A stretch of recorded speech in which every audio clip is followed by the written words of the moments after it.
The Legend of the Seven Heroes 2 is the second installment of a highly popular RPG series that follows a school-based storyline. The story centers on the descendants of the heroes who once defeated the Demon King, now fighting those who seek to revive him. However, an unprecedented turn of events unfolds in the second installment when the hero's closest friend murders the Saintess, plunging the kingdom into chaos. The Emperor ultimately orders the hero to subjugate his former friend, a conflict meant to continue into the third installment. Sheena Ren, a fourth-year university student, finishes the game and prepares for a replay. At that moment, a notification appears, asking whether he wishes to start a special story involving demon sword summoning.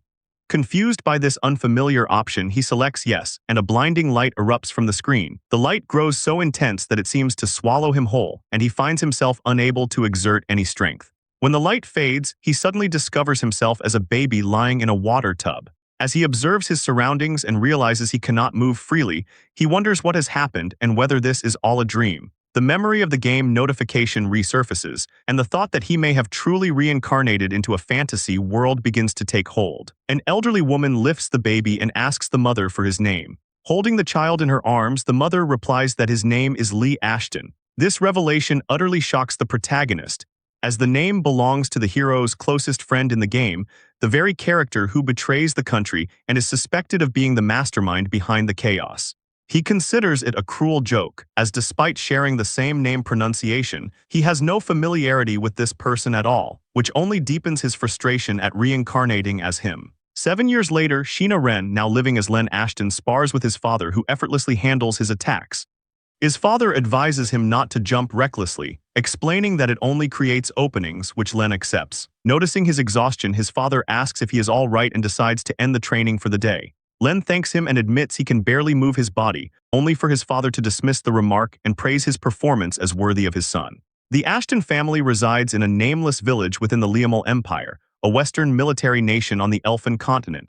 Len's reincarnation initially comes as a profound shock, and he refuses to accept reality. But after 7 years living in a child's body, he gradually comes to terms with it. He also keeps a crucial secret from his new parents aside from reincarnation, and that is he can see other people's stats through a bracelet-like device.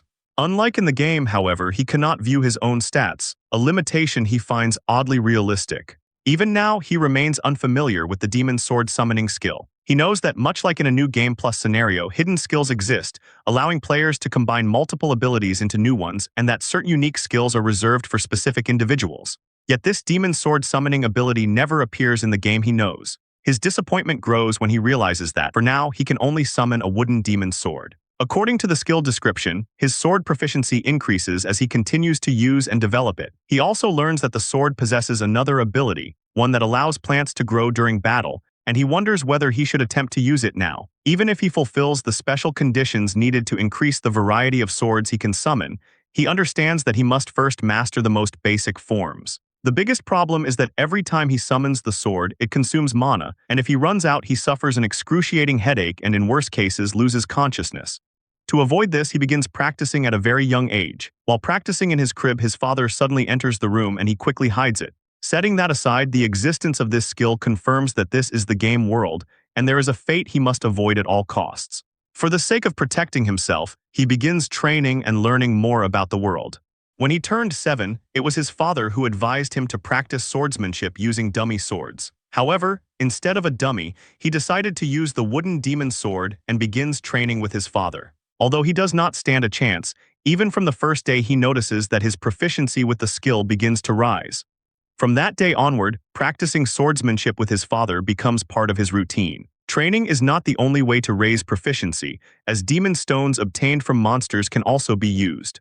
However, when he receives one from his father, it does not react at all, meaning he has to hunt a monster himself. Unlike the 7 heroes, this world does not allow him an easy path, so he takes everything seriously. Another month passes as Len continues his training with his father. Although he improves much faster compared to the beginning, there is still plenty of room for improvement, as his father points out his lack of balance and concentration. After losing as usual, his father ends the sparring session for the day, but this time Len wants to continue. His father advises him not to push himself, reminding him that he is doing well and that overexertion will only lead to injury. After saying this, he leaves and tells Len to come for dinner, and Len thanks him. When Len checks his status later, he notices that he is only a few days of training away from leveling up his demon sword. Even though he pushes himself past his limits every day, it only increases by 2 points daily, which from a gamer's perspective does not seem bad. Lately, however, his life has been growing a little more interesting. When he returns home, his mother notices the blisters on his hands and feels that the sword training is too harsh. Len reassures her that it is fine, saying that he enjoys swordsmanship. She is already aware of this, as the Ashton family consists of knights who protect the village, and she finds his love for swords truly wonderful. Noticing her concern, Len asks whether she hates swords, and she replies that it is more fear than hatred. She explains that even when they were young, his father was a courageous warrior who fears no monster and saved her many times. What she fears is that this bravery might one day become a curse and become the very reason he gets badly hurt. Even though she holds the utmost respect for her husband, and the monsters he hunts provide their income while their meat is shared with other villagers, the worry never fully leaves her. At that moment, his father enters the room and reassures her not to worry, saying that he is strong. He promises that he will not fall to monsters and that he will be less careless than he was in the past, because his family's happiness matters more to him than anything else. Hearing this fills her with joy. Later, while lying awake in bed, Len reflects on his family. In his past life, his parents divorced early and he followed his mother. As the years passed, their conversations grew fewer, and by the time he became an adult, she never returned home. Even so, he remains grateful to her for allowing him to attend university and believes that perhaps she was dealing with her own struggles at the time. Days pass and Len continues to train with his father without missing a single session. Compared to his past life, he feels more fulfilled with each passing day. He studies, helps his mother with household chores, and trains with his father, gradually adapting to his new life and family. A few days later, Len trains with his father once again and as usual ends up exhausted, panting on the ground while his father suggests calling it a day. Len insists that he can still continue, but at that moment he feels something unusual. Noticing his reaction, his father asks what is wrong and whether he has hurt himself. Len replies that it is nothing, yet his body feels lighter and he takes his stance for another round. The moment he takes his first step, he moves so fast that it startles him.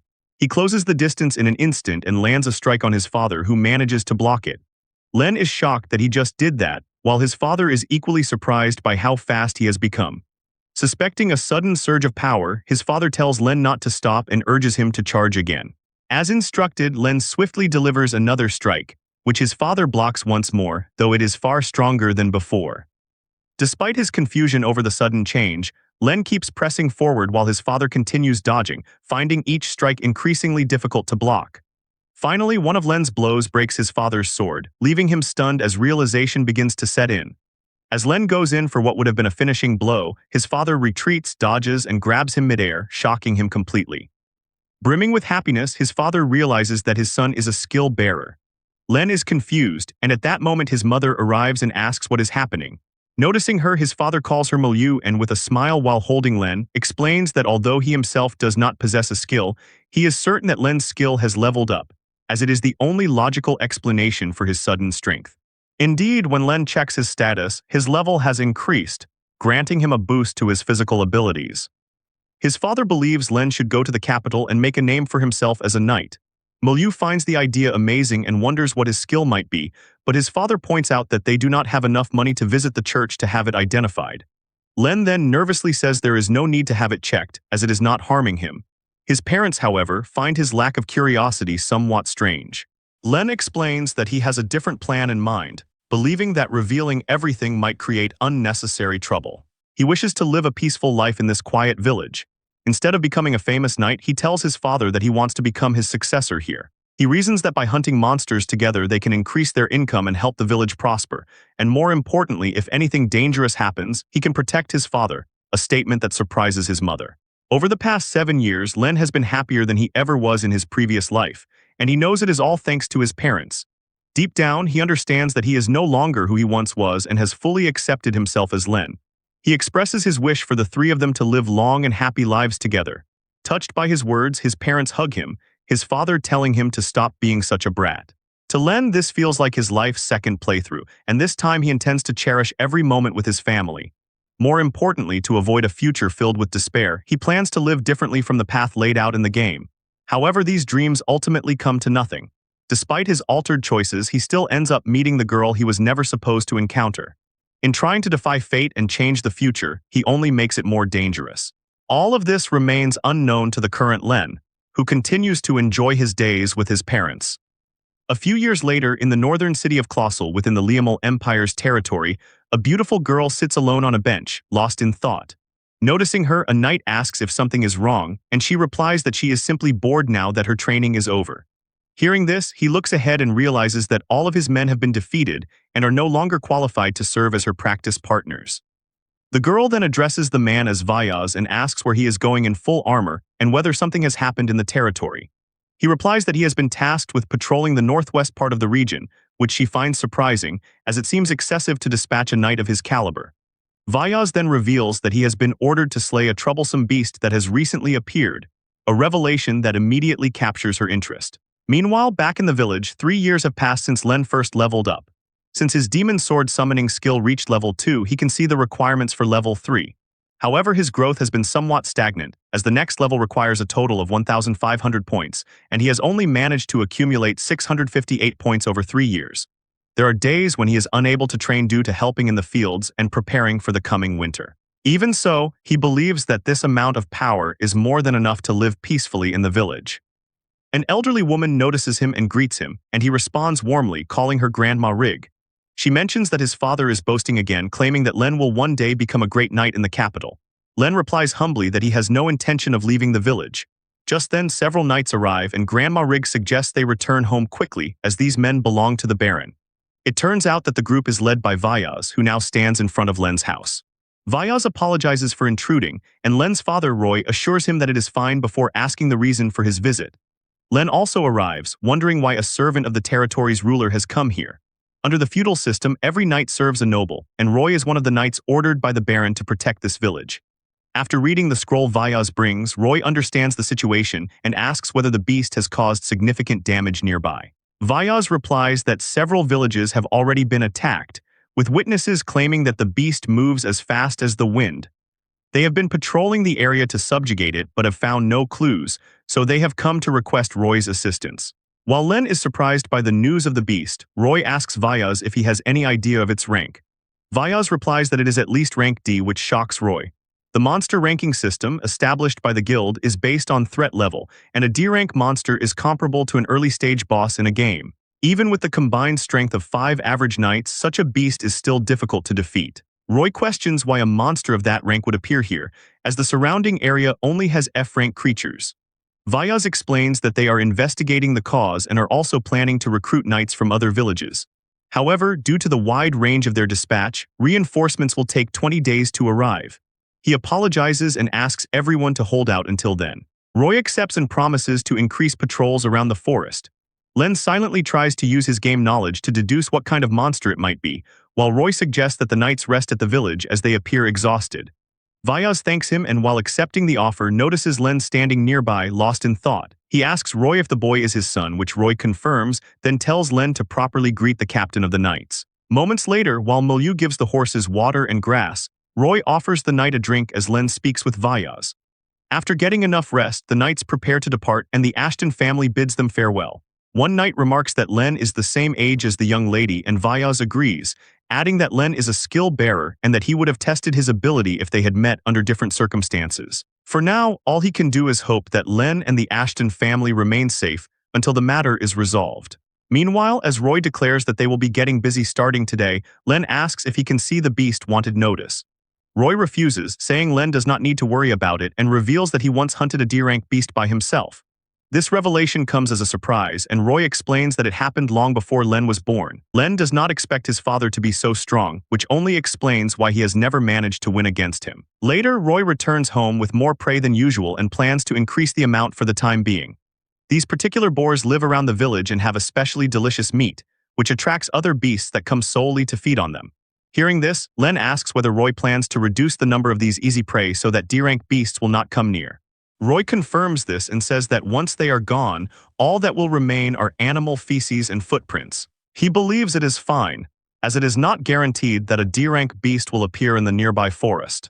From that day on, Roy, who previously hunted only in the mornings, begins entering the forest in the afternoon after receiving the knight's warning and continues hunting until sunset. One day, as they bathe together, Len asks whether Roy thinks he is overworking himself and says that he believes it is time for him to start helping with the hunts. Roy agrees, but only after the current matter is settled. He apologizes for not being able to accompany Len in his sword training. Len says it is fine, noting that both of his parents are busy and that it would be a waste to let the meat spoil. Hearing this, Roy thanks him while Len simply hopes that nothing happens. He has lived this peaceful life for 10 years and does not want to lose it. Soon after, Len notices that Roy has fallen asleep, which is natural given how tired he is, though Len tells him not to fall asleep during a bath. With this new routine, the days pass quickly until the night of the 10th day. Len, after bringing his mother some firewood, points out that it is getting late and that Roy has not returned yet. After a brief pause, Milieu replies that she will go check on him. Len suggests going with her, but she refuses, saying it is dangerous. He insists that it is too dangerous for her to go alone and that even if she tries to stop him, he will still follow.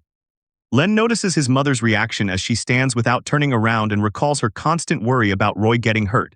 Eventually, they both enter the forest to search for him, though it is far too dark. Milieu points out the 2 torches placed on the bridge at the forest entrance and asks whether Len can hear the flow of water, telling him to be careful, which he acknowledges. She also tells him that they can only go as far as the bridge as beasts roam beyond it. As they step onto the bridge, Milieu notices someone leaning against a tree. Thinking it might be her husband, she calls out and walks toward the figure. When the person turns, both she and Len recognize him as Roy and ask if he is all right. At that moment, a realization strikes Len as he wonders why Roy is resting in a place like this. Worried by what she hears, Milieu quickly runs toward Roy, and upon getting close, she is shocked. The light from the torch reveals that he is severely injured and breathing heavily, which shocks Len as well, and he calls out to his father in worry. While Milieu tells Roy to get a hold of himself, Len hears something behind him. Startled, he quickly turns around and looks, but there is nothing there. However, just then, from the side, a boar lunges at him, which he blocks using the wooden sword and the torch, though he struggles as the beast presses down on him. Panicking, Milieu strikes the boar with the torch and tells it to get off her son, while Len shouts for her to run. At that moment, he notices 2 more boars appearing while he is still immobilized. Then his physical enhancement ability activates, and he forcefully pushes the boar away, throwing it into another one. The remaining boar charges and leaps toward Milieu, but before it can harm her, he swiftly strikes it down. Still surprised that he defeats it in a single blow, another boar leaps at him from behind, yet he quickly turns around and strikes it down as well, and upon seeing this, the final boar flees. Witnessing his own strength, Len realizes that with all his training and this ability, he is now strong enough to fight them. Later, they take Roy back to the house, where Granny Rig treats him throughout the night. She assures them that his condition has at least stabilized, and upon hearing this, Milieu feels relieved and thanks Granny Rig. She also thanks Len, knowing that without him, she couldn't have brought Roy back to the village. Although he is glad that his father is safe for now, Len refuses to believe that Roy was beaten by such weak monsters, and he wonders if Roy encountered a D-rank monster that may still be lurking in the forest. To make matters worse, reinforcements will not arrive for another 10 days. He worries that if the monster reaches the village, his mother and the other villagers will be attacked, so he believes there must be something he can do and goes back to the bridge. There he finds the boar he killed the previous day and feels relieved to see that it has not yet been eaten by another monster. He decides to hurry and bring it home before the stench attracts a D-rank monster. But just then, cloud-like glowing particles emerge from the boar's body and are absorbed into his bracelet. Realizing what this is, he quickly checks his status and confirms that both his skill proficiencies have increased by 2. He suspects this occurs because he absorbs magical power from the demon stone inside the monster's body, which confirms what he suspected as a child and convinces him that he must hunt monsters himself to absorb this power. Later that night, he suggests to his mother that starting the next day, he will take over his father's duties. This shocks Milieu, but Len calmly states that he is aware of the danger and that, as a member of the Ashton family like his father, it is his responsibility to protect the village. His mother insists that no matter how strong he has become, he is still a child, but Len points out that with Roy injured, he is the only one left who can fight the monster. Until reinforcements arrive, he asks her to allow him to protect everyone, which places her in a difficult position. That night, Milieu does not sleep and remains by Roy's side, but in the morning she accepts Len's request on the condition that he returns before dusk if he enters the forest. Later, as Len prepares to leave, his mother reminds him not to go too deep into the forest and to use Tsurugi Rock as a landmark. Tsurugi Rock is a massive, sharp stone shaped like a sword and can be seen from a great distance. Setting that aside, he recalls that he still has not tried the Demon Sword of Woods attribute, Nature Magic. He remembers that in the game there was a boss capable of using nature magic. As he is lost in thought, he suddenly notices a boar charging toward him. Though startled at first, he quickly calms down and decides to use that magic on the boar. As he wonders how to activate it, he simply gives a command, and vines begin emerging from the ground. In an instant, numerous vines burst from the ground, wrapping around the boar and completely immobilizing it. This surprises Len, and he finds it amazing how easily it works. Even so, he cannot bring himself to inflict more pain than necessary, so he ends it with one swift strike. Just then, 2 more boars appear, and although it requires mana, he decides to take this chance to practice. Later, he brings back 12 boars he manages to hunt, shocking the villagers. On the second day, following his plan, he again hunts 12 smaller boars and brings them back to the village. On the third day, he manages to increase the number, and by the 4th and 5th days, he significantly raises his haul. Fortunately, throughout these days, he does not encounter that rank D monster. More importantly, thanks to this hunting, he was able to stock up a large number of points, and finds himself somewhat looking forward to unlocking the Demon Sword of Metal. Later, as he returns home, he finds Granny Rig in a hurry, explaining to Milieu that Roy's condition is not good and telling her to wait outside while she takes care of him. Shocked, Len approaches his mother and asks what is going on. After a brief pause, she explains that Roy's condition has worsened since dusk. They have used many precious medical herbs, but he is barely holding on to life. Shocked and worried, Len asks why this happened, to which she replies that she does not know. To make matters worse, the medicinal herb stock is running out and will be completely used up tonight. Just then, Granny Rig comes out of the room and tells Milieu to bring the formula box from her house. Milieu quickly accepts the task and rushes off. Len then asks Granny Rig whether the herb's growing habitat is located somewhere nearby. She explains that the herb used to grow around the foot of Tsurugi Rock, but it went extinct during a harsh winter decades ago. This news shocks him, and noticing the herb on the table, he asks if it is the same one. She replies affirmatively and asks him to wait outside while she takes care of the patient. After exiting the room, he becomes certain that the herb is rondo grass, the same healing item he often used in the game. He refuses to believe it has truly gone extinct and decides to check it with his own eyes, even though the forest's danger increases tenfold at night. Without hesitation, he rushes toward Tsurugi Rock, refusing to stand by and do nothing while his father is dying. After running all the way from the village, he finally arrives at Tsurugi Rock. He immediately begins searching for the herb, but as expected, there is none left at the foot of the stone. He then decides to look at the top of the rock and uses nature magic to create vines, which he uses to climb. After a long climb, he finally reaches the top and sees it filled with rondo grass. He is overjoyed that it has not completely gone extinct and believes that with this amount, he can save his father. Just then, however, he notices the bones of boars and wonders how they could be in such a high place. Upon closer inspection, he also finds ornaments among them. A strong sense of unease washes over him, and he quickly gathers as much of the herb as possible. He climbs down the rock and immediately runs away. On his way, he notices several boars that become startled by his sudden arrival and charge to attack, but he easily eliminates them. From this, he realizes something is wrong as the boars seem afraid of something and are trying to flee. Just then, he hears something let out a heavy breath. Realizing it is behind him, he slowly turns around and understands what the D-rank monster is. It is the Chief Wolven, a beast that stands above all D-rank monsters, and one can obtain rare items simply by defeating it. Without wasting a single moment, he tries to run away. However, the Wolven is so fast that it instantly closes the distance between them, but before it can bite him, Len quickly jumps aside to dodge. Not only does this monster have the upper hand in speed, but it also possesses a unique trait. Just as he thinks this, Len feels a sudden gush of wind and narrowly dodges as a tree shatters beside him, remembering that its ability is wind magic. By using wind that gathers around its body, the Chief Wolven creates an invisible hand capable of stealing items and, of course, attacking as well. This is not an enemy he should face, but there is no way it is going to let him escape, so he must find a way to win. Although the attack power of his nature magic is still low, it is his only option for getting close to its stomach. As he wonders how to strike its weak point, he suddenly notices that one of its legs is injured. He suspects that his father may have fought this monster and been wounded because of it. He realizes that by attacking its leg, his father managed to escape, and that same injury is the reason the monster has not attacked the village. Believing that his father has fulfilled his role as a knight, he knows he must not give up. Just then, the wolf howls and attacks with wind magic, prompting him to quickly use nature magic vines to block it. The attack slices through the vines, and he barely manages to dodge. The Chief Wolven then rushes into attack, but he quickly uses the vines again to immobilize it. After that, he leaps into the air and lands with the full force of his body to strike. However, his demon sword shatters from the impact, something that has never happened before. Confused, he wonders if he can summon it again as another counterattack approaches. He is indeed able to resummon the sword, but doing so gives him an excruciating headache, making him wonder if it is because he resummoned a broken weapon. At that moment, the Chief Wolven grabs him in its mouth and slams him into a tree. Seriously injured and completely unable to move, he covers himself with vines to prevent it from attacking for a short time.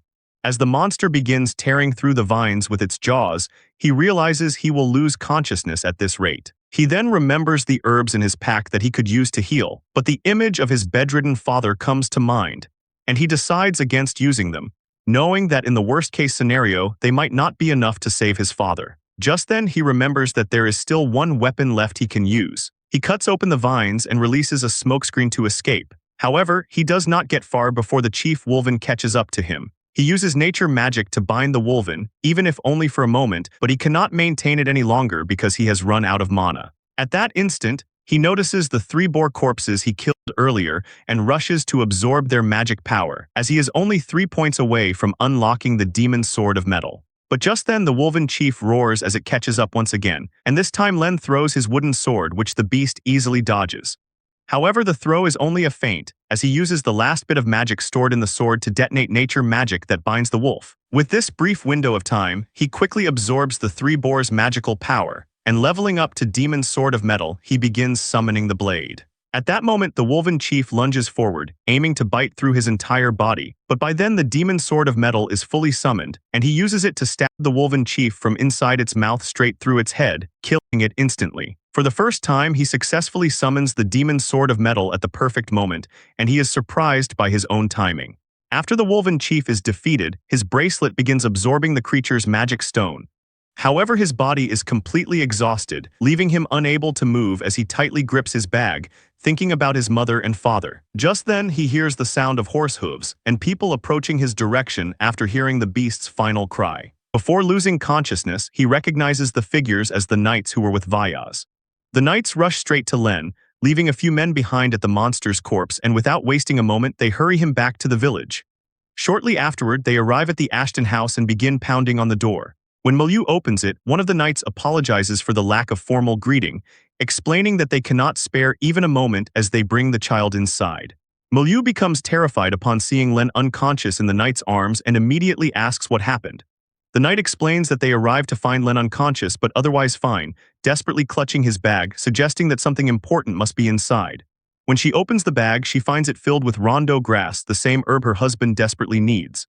Realizing that Len went into danger for his father's sake, she hugs him tightly as tears fall. A few days later, the knights return to the northern city of Colossal and report everything to Vyaz. Vyaz is surprised to learn that Len defeated the Wolven chief on his own, and the young lady nearby hears the entire report as well.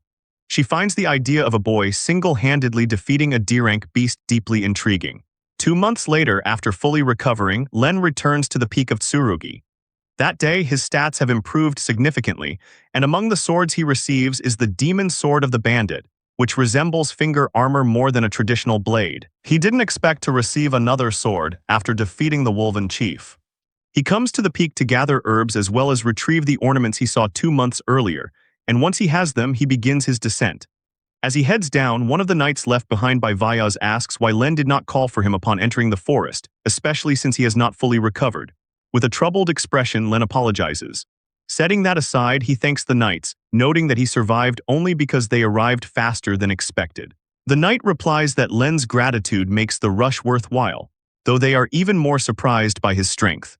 The knight then notices the bag and asks about it, and Len explains that it contains the treasure hidden by the Wolven chief. He reveals his plan to sell the items and use the money to help the village, but asks about the matter of taxes. The knight explains that this reward serves as a tax exemption for the year, as the Wolven chief's raw materials include extremely valuable medicinal herbs, which the lord is purchasing at a price slightly above market value. Len finds the news astonishing, realizing that the village should be able to prosper for decades to come. Later, they arrive at the house, where Roy mentions hearing about the treasure and says he is proud of how much Len has achieved. Len, however, gives the credit to Roy, saying he could only defeat the beast because it was already injured. Hearing this, Roy comments that Len is as selfless as ever and asks if there is anything he wants. Len asks his father for a large spherical stone, which he is certain is the Celsha Pearl, an item extremely rare even among Wolven chief drops. He then also presents his bracelet as part of the treasure and asks if he can keep it as well so he can wear it openly.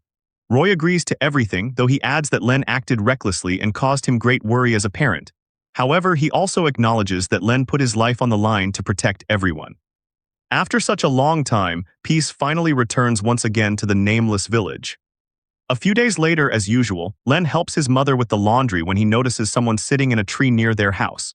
As he approaches, he realizes it is a girl around his age and wonders who she is, as she does not appear to be from the village. Noticing him, the girl turns and asks if he is Lee Ashton. He replies affirmatively, yet for some reason he cannot shake the feeling that he has seen her somewhere before. The girl then takes out 2 swords and, tossing one to him, asks about his injuries. Len sets the laundry bucket down and replies that his wounds are healed, and while asking how she knows him, he picks up the sword as the girl suggests they begin. In an instant, she closes the distance between them and forcefully thrusts her sword at him. Len blocks the attack with ease as she continues her assault, and the confused Len continues to defend himself. She finds it incredible that Len handles his sword so well despite having fallen behind. He understands her amazement but asks why she is suddenly doing this. She tells him not to worry, explaining that the blade is dull, though that was not his concern to begin with, and learning this, he wonders if she planned this match from the start. Finding the situation far too troublesome, Len decides to end it before either of them gets hurt. He blocks her next strike and, grabbing her arm, pins her down, announcing his victory. Flustered, the girl points out that he is too close, something he did not intend, so he quickly backs away. She then asks for one more match and tells him to steady his sword. When he asks if she is truly going again, she replies affirmatively, saying she has not admitted defeat yet, which makes him wonder what in the world is going on.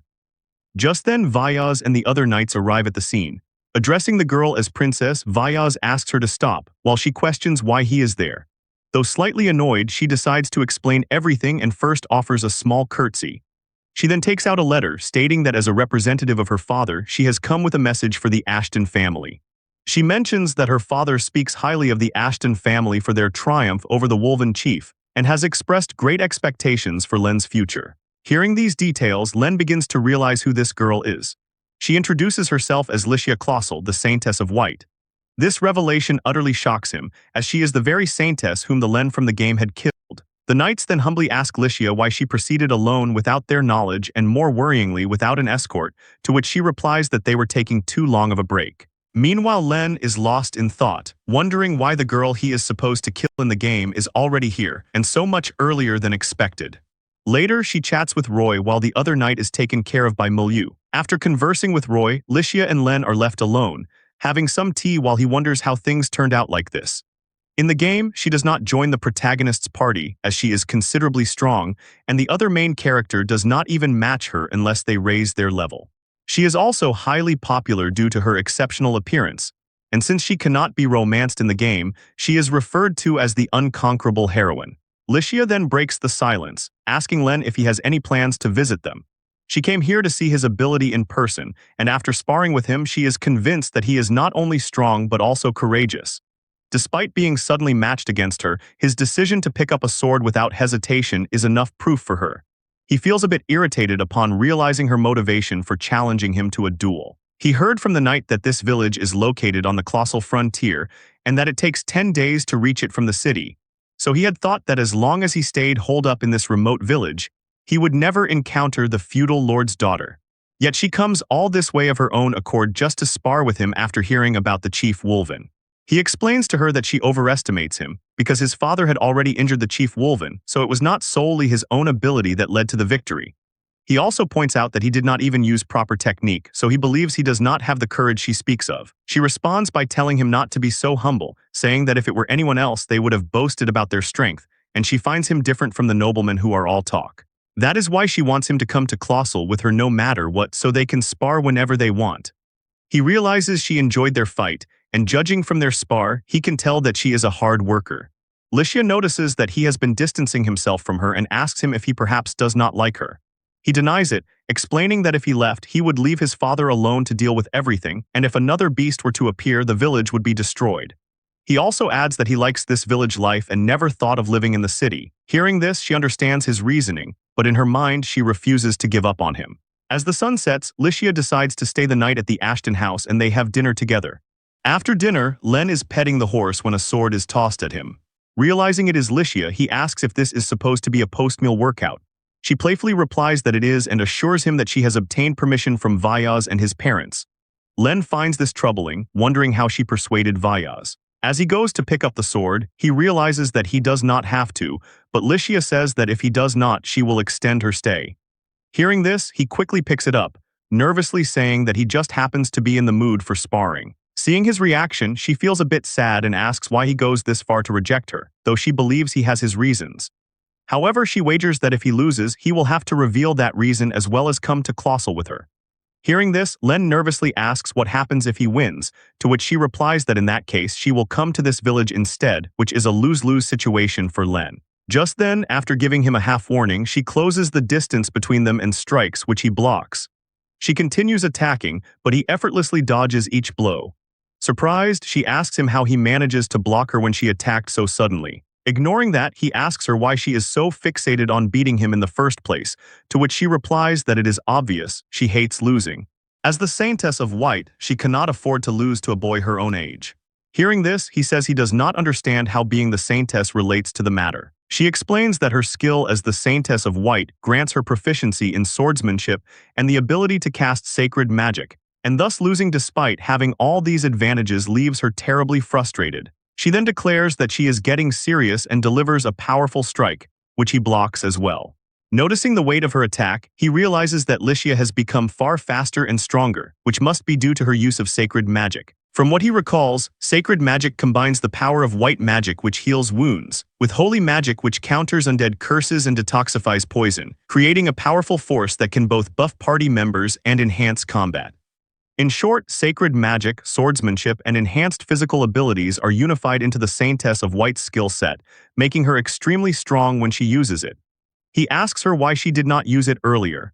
She replies that she could have, but she would have been scolded if she had used it without Vyaz's permission. Realizing that she has received permission this time, he believes Vyaz spoils her too much, but since the duel is becoming serious, he decides to hold his ground. As she begins attacking with greater force, he swiftly blocks every strike without missing a single one. Now accustomed to her movements, when she commits fully to a thrust, he steps back, shifts his position, and places his sword at her neck. He admits that she is strong, but compared to the Wolven chief, she is nothing. Irritated how easily he got her, she quickly retreats and slashes vertically, which he dodges effortlessly. He then locks the arm wielding her sword and once again places his blade near her neck. This shocks her, and in her irritation she slashes at him again to break free, continuing to swing her sword and refusing to admit defeat. However, Len decides not to waste any more time.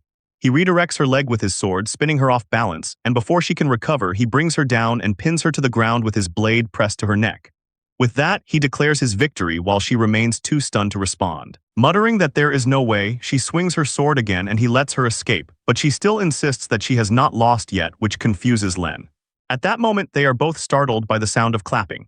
It comes from Vyaz, who praises Len for possessing such incredible skill at his age and for defeating Licia even when she uses sacred magic. Seeing this, Vyaz is reminded once more that this young man single-handedly defeated the Wolven chief, and he suspects that in addition to Roy's training, Len must have exerted a great deal of effort to become this strong. He then asks Licia whether she has thoroughly comprehended this young man's strength to her very core, adding that he believes it would be most beneficial if, upon returning to the residence, she feels even more motivated by this experience.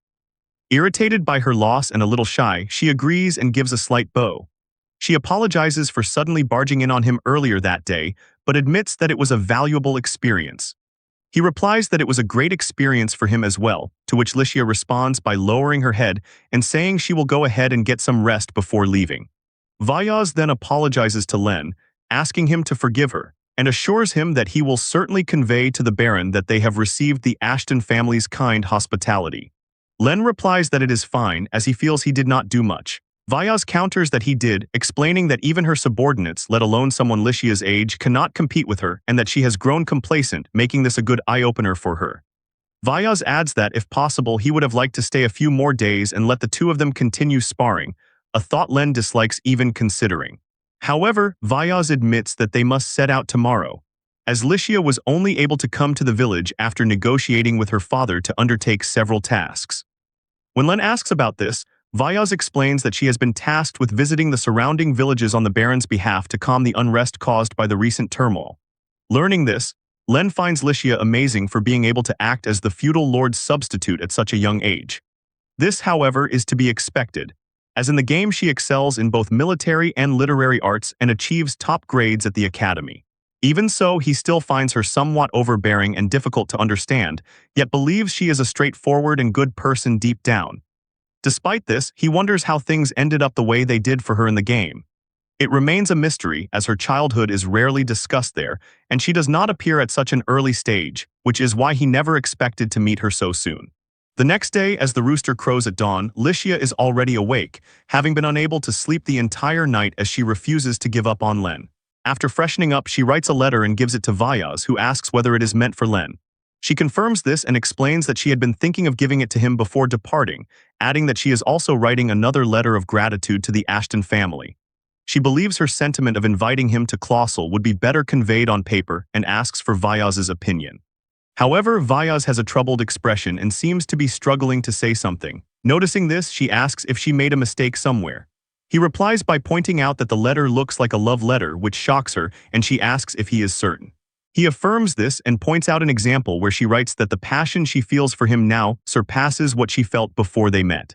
Licia sees nothing wrong with this, insisting that she meant what she wrote, as the rumored exceptional boy proves to be even more outstanding when she meets him in person. Vyaz says that he understands her intention, but fears that it comes across as a maiden desperately in love. He also points out other wordings, such as her praise of his valor, bravery, and gallantry, as well as her request for him to speak with her and tell her not to give up on him. She still finds nothing unusual, reasoning that if someone displays such amazing swordsmanship, anyone would want to spar with him again and again. Vyaz insists, however, that it sounds like a provincial girl who has just witnessed a hero, and upon hearing this, she takes the letter from him to read it herself. Indeed, she agrees that it does come across as a love letter. She sits down in embarrassment, wondering why this happens, noting that she is used to writing administrative letters and considering whether this is because it is her first personal letter. She then decides not to give it to Len and instead plans to dispose of it when they leave the village. A few moments later, Licia and the knights set out to leave the village, leaving some knights behind. On her way out, she does not speak with Len out of embarrassment and meekly departs. However, due to a sudden gust of wind, the letter she intends to throw away flies out of her bag, though at the time she does not realize that she has lost it. Meanwhile, right after they leave, Len returns to the Tsurugi stone. Since he has not yet tested the demon sword of the bandit, he decides to do a bit of practice there. He notices a bird flying by and, deciding to test the sword on it, swings a finger toward it. Although nothing happens to the bird, one of its feathers appears in his hand, meaning the item can be used to steal. He then notices two birds chirping, one passing a piece of paper to the other, and wondering what it is, he uses the demon sword of the bandit to steal the paper. After obtaining it, he begins reading the contents and becomes confused, wondering if it is a love letter. It is the very same letter that flew from Licia, while she remains completely unaware that she has lost it. Len wonders who could have wrote this letter for him. But judging by the high-quality paper, along with the polite phrasing that mentions inviting him to Colossal and praises his swordsmanship, he suspects it may have been written by Licia, yet he cannot understand why it is here now. The timing feels strange, and the uncertainty leaves him unsettled as he turns the matter over in his mind. Just then, the sound of many horse hooves reaches his ears. He looks toward the source and sees several figures approaching along the road. As they draw closer, it becomes clear that they are knights, but they do not resemble those who travel with Vyaz. More importantly, the crest on their banner is unfamiliar, marked with a different emblem altogether, leading Len to suspect that they belong to another domain. The knights soon come to a halt around him, spreading out and surrounding him in a practiced formation. One of them steps forward and asks whether he is a subject of the village ruled by the Ashton family. Len affirms this and in turn asks who they are. The knight opens his helmet and explains that they have received a message from Viscount Givens and have come to deliver it, then requests that Len lead them to the Ashton family's estate. Len is surprised by this revelation, as he recalls that the Viscount's domain lies to the northeast and shares no direct relationship with the Ashton family. Still, setting his doubts aside, he recognizes that a Viscount outranks a baron and cannot be ignored. So he agrees and tells the knight that he understands and will guide them to his house. The knight hesitates, confused by the boy's choice of words, but Len does not bother to explain. Instead, mild irritation stirs within him as he wonders what trouble has arrived this time, especially with Licia having left only recently. Before long, Len leads the knights to the Ashton residence and escorts their leader inside to meet his father.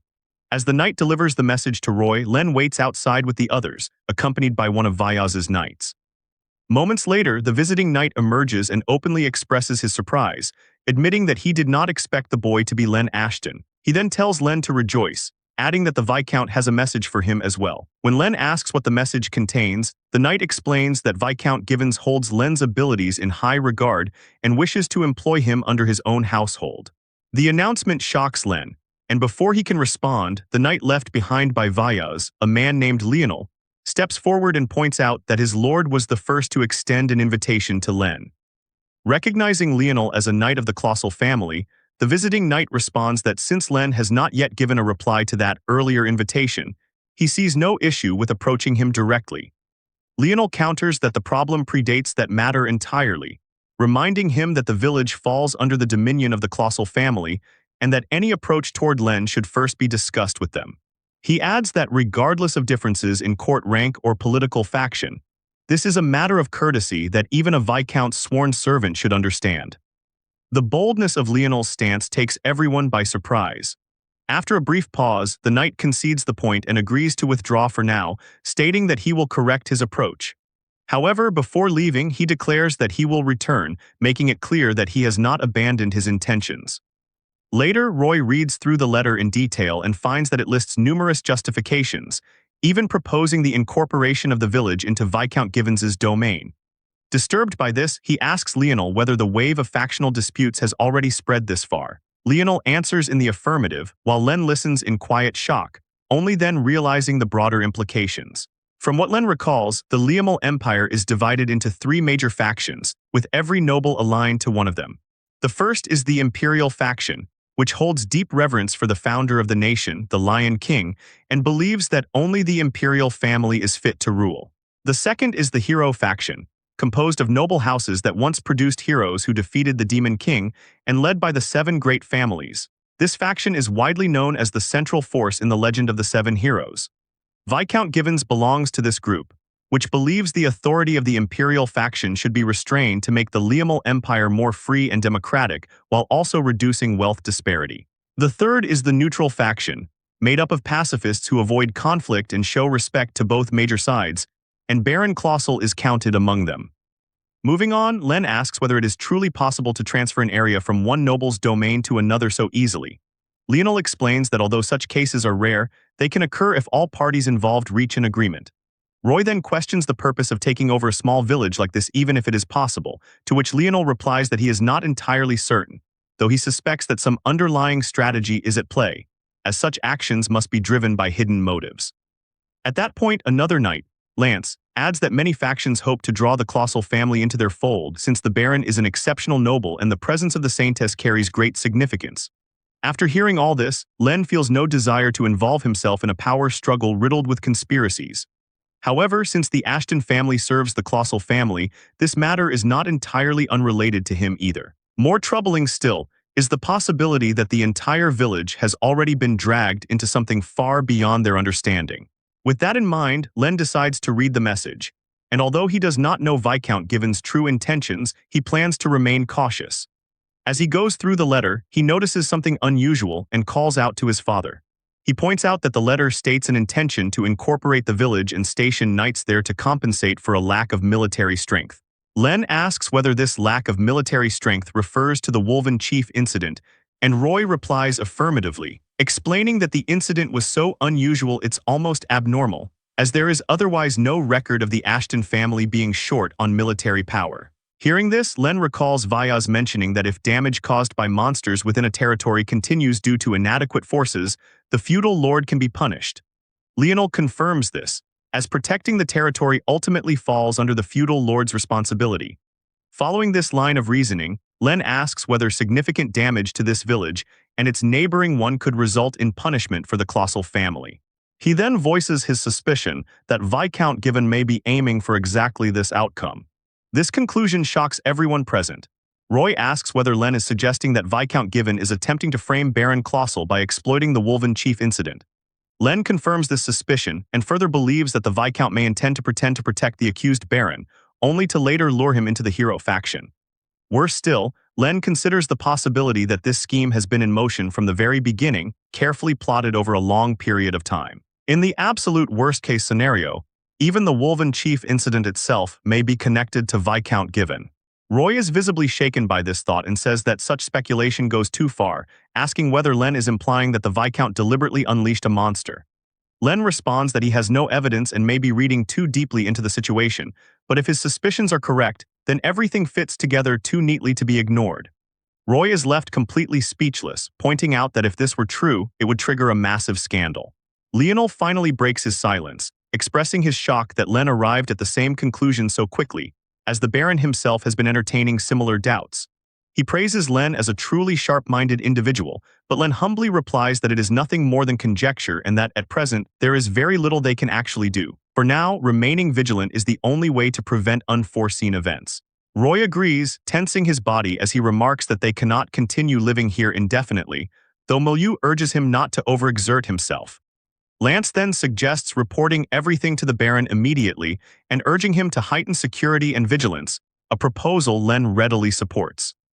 Although Len's position in this world has changed, he cannot help but feel that nothing has truly become easier, as he may one day be forced to confront the same hero faction that were once his allies in the game, and he has no idea what might happen when that time comes. Many days later, as time gradually passes, Len continues his chores and studies. The season changes from autumn to winter and snow begins to fall. With the help of Lionel and the other Colossal Knights, hunting becomes much easier. Lionel finds yet another good hunt that day, and Len agrees, thanking him for his assistance as the village is now fully prepared for winter. However, Lionel is even more surprised by Len's talent, which never ceases to amaze him, and he believes that if Len were to go to the capital, he would undoubtedly achieve great success. Len humbly replies that he will not leave the village as he is the heir of the Ashton family. Hearing this, tears stream down Lionel's face as he finds it regrettable, while Lance tells him to stop bothering Len, who apologizes. A few moments later, Len returns home, and as he announces his arrival, a familiar yet unexpected voice welcomes him. That voice belongs to Licia, who is sitting on a chair, and asking if he is looking for his mother, she informs him that Milieu is with Granny Rig. Her sudden presence leaves Len completely stunned, and he cannot control himself as he lets out a loud, confused scream. This startles Licia, who asks what that was for and tells him not to raise his voice so suddenly, as it hurts her ears. Still confused, Len asks why she is there, to which she responds by asking what he means. She explains that there is only one reason for her being there. Since he is not coming to Colossal, it is obvious that she would come to him instead. Rather than clarifying things, her explanation only confuses Len further. A short while later, Licia shows Len something resembling a showerhead that operates on magic. Len is surprised by it, and Licia notices his reaction, letting out a small giggle as she asks whether it is not convenient. She explains that as thanks for their recent sparring match, she has brought one of her magic tools. The tool is a crystal orb capable of creating water, meaning Len no longer needs to travel all the way to the river or the well. Since such tools are powered by magic, Len asks whether it is not expensive. Licia tells him not to worry, explaining that it is an old one that was no longer working, but she had it repaired using her allowance. Then, in a sadder tone, she adds that it is also a token of apology for the incident involving Viscount Givens. She explains that although her father wanted to protest the decision, dealing with high-ranking nobles is difficult. Even as a Saintess of White, she does not possess authority that surpasses rank and faction, which comes as news to Len. Licia further explains that Saintesses have been born many times throughout history, but unlike the 7 heroes, they have never defeated a demon lord and thus lack any significant achievements. Hearing this, Len realizes that although Saintesses are respected, they are not on the same level as the 7 heroes. Changing the subject, Licia asks whether, since he has returned, he could guide her to his father's room, which confuses Len. When he brings her there, she begins using healing magic on Roy. Len is surprised to witness sacred magic for the first time, while Roy thanks Licia, and she replies that it is nothing. Once she finishes, the two of them head outside and begin sparring with wooden swords. As Len blocks her attacks, he notices that her movements are sharper than before, indicating that she has worked hard since their first match. Suddenly, Len dodges one of her strikes, causing her to fall forward, but before she can hit the ground, he catches her and tells her to be careful.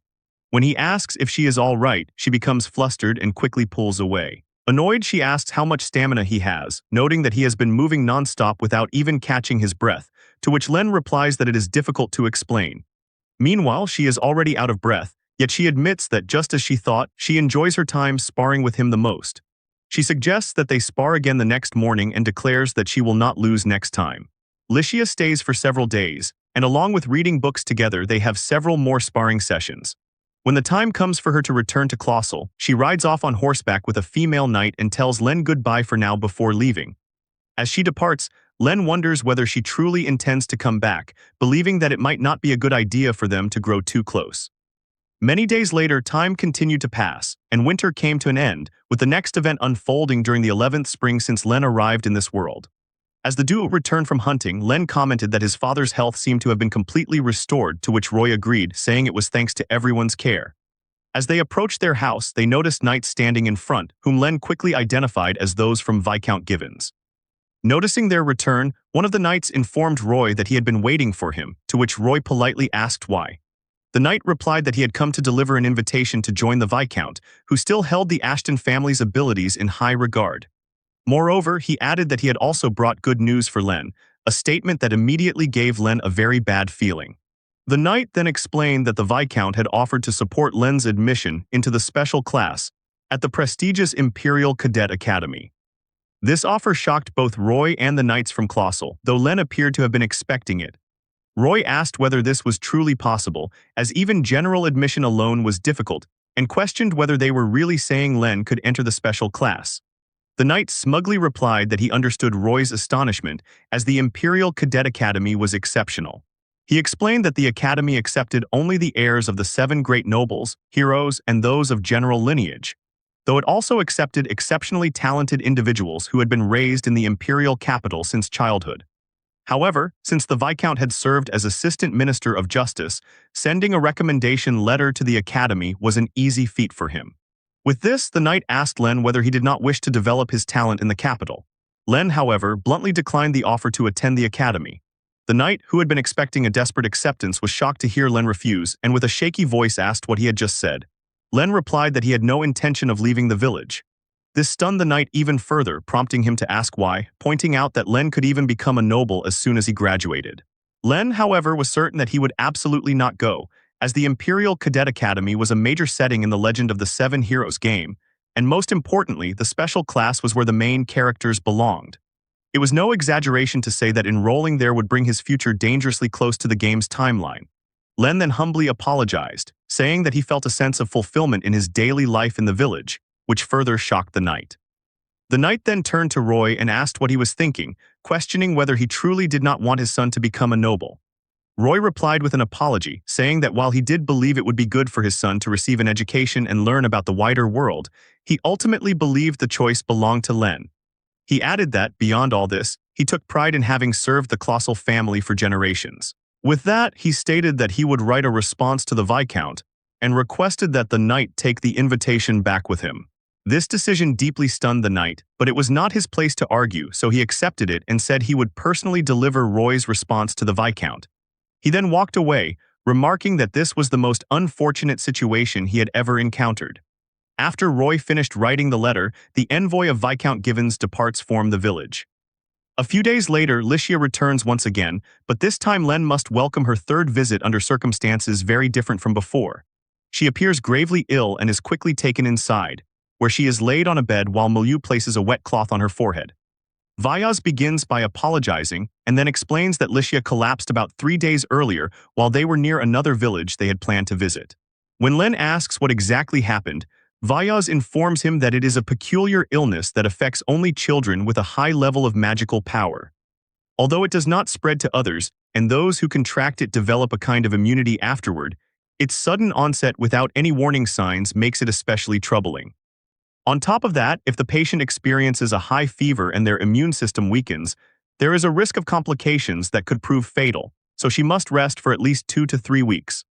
Len is deeply shocked upon hearing this, and given the situation, he tells Vyaz not to worry and to stay as long as necessary until Licia fully recovers. 3 days later, Licia's condition finally begins to stabilize. The female knight knocks on her room door and informs Licia that Len is there, and Licia allows him to enter.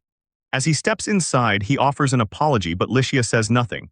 He notices that her cheeks are still flushed, and then tears slowly begin to fall from her eyes as she lightly bows and apologizes, leaving Len confused.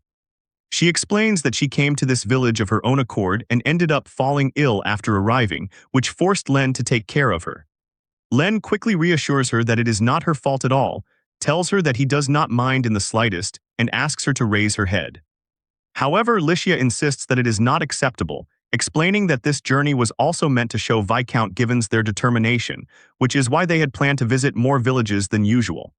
Even though her influence is limited, she, as the Saintess, wanted to demonstrate that Colossal is united by her presence. Instead, she fell ill, and the frustration she feels toward herself is overwhelming. Hearing this, Len is surprised that she is already contemplating her position and responsibilities at such a young age. Licia continues, saying that in the end she could not do anything and could not even beat Len, which she believes only makes her an annoying little brat, and because of that, she feels she is tarnishing her late mother's reputation. A confused Len asks about her mother, and Licia explains that her mother was overjoyed when she learned that her daughter was the Saintess of White. She used to tell Licia that she would do great things, even on the day she passed away due to illness. Licia was too young at the time and only remembers her mother's face from portraits, having never heard her voice. Still, every time she wears that outfit her mother used to wear when she was a child, she feels as though she is being cheered on by her. Hearing this, Len realizes that it is a memento he had not been aware of in the game. Licia adds that she wanted to meet everyone's expectations, but everything turned out to be in vain. After saying this in a sad tone, she informs him that this will be the last time she comes here. Although this is exactly what Len had wanted, it still comes as a shock. Licia explains that she heard Len declined Viscount Givens' invitation to attend the Imperial Cadet Academy, and since he and his father went to such lengths to pledge their loyalty to Colossal, she believes she cannot continue acting like a spoiled child. She adds that she has already spoken about this with Vyaz and apologizes to Len for causing his family so much trouble. With that, she expresses her sincere appreciation for all the kindness Len and the Ashton family have shown her. Hearing all of this, Len realizes she is exactly as he had thought, nothing but pure. If anything, the one burdened with secrets and darkness is him. Even so, getting involved with her only leads to his doom, and he wonders whether this truly marks the end for them. Setting that aside, Licia recalls that she needs to write a letter to her father and asks if she can borrow some ink, as hers ran out on the way here. Len replies that it is no problem at all and informs her that the stationery is inside a box on his desk, and that she is free to use it as she wishes. When she appears confused by him referring to the desk in the room as his own, Len explains that the room actually belongs to him and that he had been in the middle of cleaning the guest room when they arrived. Hearing this, she asks if that is truly the case and begins to believe that she has caused nothing but trouble, which Len immediately denies. Still, he is clearly troubled by how sad she looks and sounds, and quietly wonders what he should do to ease her distress. After a brief pause, he asks Licia if she could bring a fire-lighting magic tool the next time she comes, adding that even a spare would be fine. This surprises her and she asks what he means by that. Len explains that he simply thought having a fire-lighting tool would be convenient, but Licia reminds him that this is her last time here. Len then clarifies that he was referring to when she visits again, which leaves her completely speechless. She once more insists that she will not come back, explaining that she keeps causing him trouble and that he avoids her as well, especially when it comes to their spars. Len cannot argue with this, as he truly did try his best to avoid her every time. He then explains that if someone were to suddenly ask another person to spar without any warning, anyone would naturally be confused, and he asks if she can agree with that. He goes on to say that if she gives him some notice in advance from now on, it would be fine, and that he can spar with her as long as they remain within the village. This leaves her genuinely surprised. Deciding that it would be best not to worsen her condition, Len prepares to leave, suggesting that they have a proper conversation once she is feeling better, and then steps out of the room. While Licia remains stunned and at a loss for words, Len stands on the other side of the door with his hand pressed to his forehead, wondering what he was even saying back there. After a moment of silence, Licia begins to question whether Len was telling the truth and whether she is truly welcome to return anytime. As she continues to think about it, she notices that her headache has somehow begun to subside. Setting those thoughts aside, and feeling that she has regained a bit of energy, she decides to write a letter to her father right away and opens Len's desk. After searching, she does not see the ink in sight and wonders if it might be inside the uniquely shaped box, so she decides to open it. Inside, she does indeed find the ink, but she also notices a stack of remarkably high-quality paper. Taking one sheet out and beginning to read, she finds the passage strangely familiar, and a sudden realization strikes her. It is the very same letter she once wrote for Len, the one she had planned to throw away after Vyaz told her it looked like a love letter. Her hands tremble with shock and embarrassment as she wonders why this letter is in Len's room. She had believed it was lost, and realizing that it is here only flusters her further as it means Len must have read it. She hurriedly reassures herself that it is not a love letter and that she was simply overzealous when she wrote it. She insists to herself that it is not as though she has feelings for him or anything like that, and that it is only because he is strong and has a very likable character. As she thinks this, Len's face suddenly appears in her mind, causing her to pause. Clutching the letter close to her chest, she wonders what the big deal really is. She then questions why Len is holding onto it as if it were something precious, calling him a dummy in her thoughts and insisting that he should have just thrown it away. As she carefully folds the paper and puts it back where she found it, she wonders whether Len would actually prefer it if she did not grow fond of him. Lying back down on the bed, she stares upward and begins to wonder what might have gone through Len's mind after reading her letter.